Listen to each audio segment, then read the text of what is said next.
মিত্ৰজোঁটৰ লগত থাকি আমাৰ এই অঞ্চলটোৰ উন্নতি কৰিবৰ কাৰণে আজি ওলাই আহিছে। তাৰ কাৰণে ৰাইজক বহুত ধন্যবাদ জ্ঞাপন কৰিছোঁ, কাৰণ আমি উন্নয়নৰ আমাৰ কাৰণে বহুত প্ৰয়োজন হৈছিলে। গতিকে মই প্ৰথমতে থেংকছ দিব খুজিছোঁ আমাৰ ভাৰতৰ যিজন প্ৰধানমন্ত্ৰী নৰেন্দ্ৰ মোদীজী, তেখেতৰ যিটো শ্লোগান সবকে সাথ সবকে বিকাশ, এইটোক লৈয়ে আজি আমাৰ অসমতো আমাৰ সন্মানীয় যিজন বলিষ্ঠ আমাৰ অসমৰ মুখ্যমন্ত্ৰী ডাঙৰীয়া ডক্টৰ হিমন্ত বিশ্ব শৰ্মা ডাঙৰীয়া আৰু লগতে আমাৰ BTRৰ চিফ প্ৰমোদ বড়ো ডাঙৰীয়া আৰু আমাৰ অসমৰ কেবিনেট মিনিষ্টাৰ ক্ৰমে আমাৰ ইয়াত আছে অশোক সিংঘলজী, UG ব্ৰহ্ম ডাঙৰীয়া, আকৌ চেণ্ট্ৰেলৰ যি মিনিষ্টাৰ আছিলে আমাৰ সৰ্বানন্দ সোণোৱালজী, লগতে আমাৰ অসম ৰাজ্যিক BJPৰ সভাপতি ডাঙৰীয়াৰ লগতে যিমানবোৰ আমাৰ মিনিষ্টাৰসকলে বা আমাৰ EM সকলে বা আমাৰ দুয়ো দলৰ বা মিত্ৰজোঁটৰ কৰ্মকৰ্তাসকল আমি একেলগে কাম কৰিছোঁ।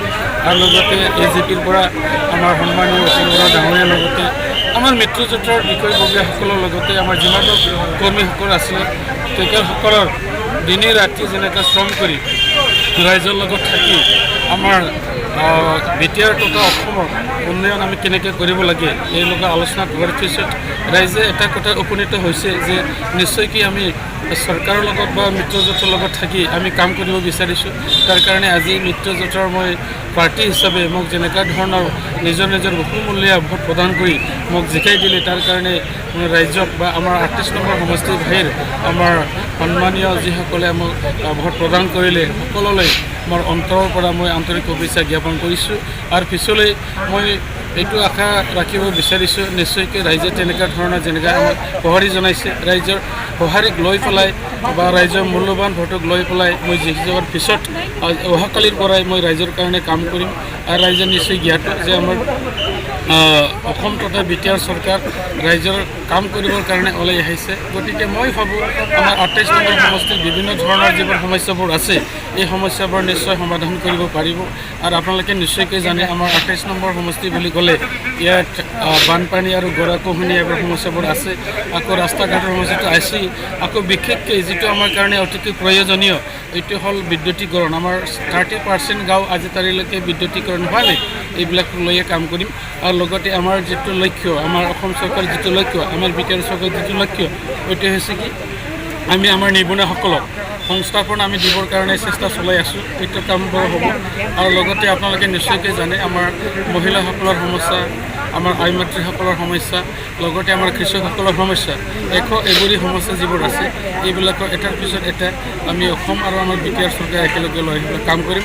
আৰু আটাইতকৈ ডাঙৰ কথাটো হ'ল কি আমাৰ সন্মানীয় CM ছাৰে ইয়াত 4-5বাৰমান কেম্পেইন কৰাৰ পিছত এটা আশ্বাস আমাক দিছে যে 28 নম্বৰ যিটো সমষ্টি আছে গোসাইগাঁওখন, এই সমষ্টি অসমৰ 126খন সমষ্টিৰ ভিতৰত এটা পিছপৰা সমষ্টি। গতিকে এই অঞ্চলৰ উন্নয়নৰ কাৰণে নিজে দায়িত্ব লৈছে, এইটো আমাৰ কাৰণে বহুত গৌৰৱৰ কথা। মই ভাবোঁ অহাকালিৰ পৰাই আমাৰ যি আলোচনা চলিব নিশ্চয়কৈ আমাৰ এই 28 নম্বৰ সমষ্টিৰ উন্নয়নৰ কাৰণে আমাৰ সন্মানীয় CM ছাৰ তথা BTR চিফ ডাঙৰীয়াই নিশ্চয়কৈ তাৰ কাৰণে ভালদৰে চালি জাৰি পেলাই উন্নয়নৰ দিশত অগ্ৰগতি হৈ পেলাই কাম কৰিম। কিমান ভোট লাভ কৰিছে আপুনি? তো মই 58,000+ মই লাভ কৰিব সক্ষম হৈছোঁ। আৰু ইয়াৰ ভিতৰত যদি ব্যৱধানটো চোৱা যায় 27,000 সামথিং 28,300 ভোটত আমি ব্যৱধান। আচ্ছা, আপুনি এবাৰ প্ৰথমবাৰ বিধায়ক হিচাপে নিৰ্বাচিত হৈছে, আপোনাৰ কেনে লাগি আছে? প্ৰথমবাৰ বিধায়ক হিচাপে নিৰ্বাচিত হোৱাত মই এনেকৈ এটা গধুৰ দায়িত্ব আছে মোৰ ওপৰত আহিল বুলি মই ভাবোঁ। কাৰণ এই 28 নম্বৰ সমষ্টিৰ কাৰণে যিমান মোৰ কৰিবলগীয়া কাম আছে এইটো কৰিবৰ কাৰণে হ'লে নিশ্চয় এটা গধুৰ এটা বজাই হয়। গতিকে তথাপিও মই আগতে কৈছোঁ যে আমাৰ অসম চৰকাৰ তথা BTR চৰকাৰৰ লগত একেলগে থাকি পেলাই বা আমাৰ উদ্যোক্তাসকলৰ লগত আলোচনা কৰি পেলাই এই অঞ্চলৰ কাম কাজৰ কাৰণে বা আমি কেনেকৈ কৰিব লাগে এইটো লেভেলে কৰিব পাৰিছোঁ। ধন্যবাদ। বৃদ্ধি পাব লাগিছিল ঠিকেই, আজি তাৰিখত আপোনালোকে দেখিবলৈ পাইছে যিটো পাৰ্চেণ্টেজ এইটো লেছো হৈছে, এইটো বেছি হ'লে আকৌ ব্যৱধানটো বাঢ়ি গ'ল।